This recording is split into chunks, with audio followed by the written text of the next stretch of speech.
पति पत्नी में बहुत प्रेम है, बहुत ज़्यादा। अचानक ही पति की डेथ, अचानक ही पति की डेथ, अपनी रोजी बुलाती है।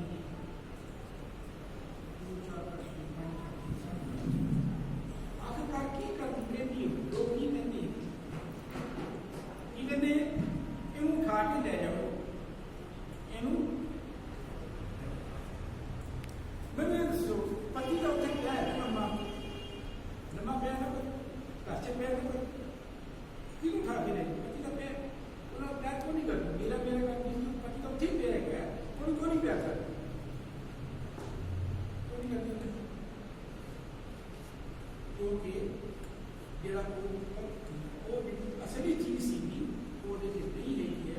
असली चीज की सी आत्मा फिर मैं करूँगा गल किसी वो मेरा जरा है वो झूठ है, किसनू प्यार करना है वो अंदर से आत्मा है। असि लोग क्यों प्यार करते हैं? झूठ नू प्यार करते, झूठ नू प्यार करते कि अपने नाल नहीं जाना, जरा अपने नाल नहीं जाना, साढ़े नाल मेरा घर मेरी बिल्डिंग मेरा मेरा मेरा थोड़े नाल की जाऊगा अपने ला लेने तो मेरा नहीं बोले जाओ जल्दी करो, फटाफट जल्दी करो, लोग मेरा मेरा मेरा मेरा की है, ग्रंथा की है, ये सब की है, सच की है। और इसमें पाना बहुत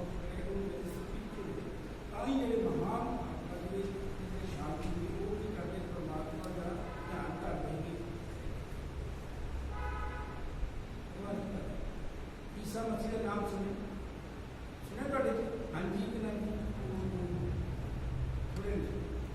ईसा मसीह चलो उस दे रही सी जलाल हो इधर की करे से इधर पता है ना तो हंसी है दस क्यों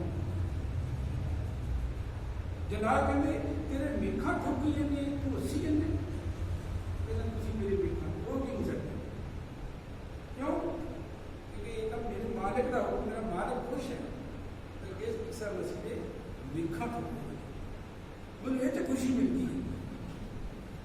असी माड़ा नुकसान हो जाता तो असं टेंशन च आएगी रब ने माड़ा करता भाई, रब ने कितने माड़ा करता? रब माड़ा करता कि तुम दसो कितने रब माड़ा? रब नहीं माड़ा करता, रब नहीं माड़ा चंगा है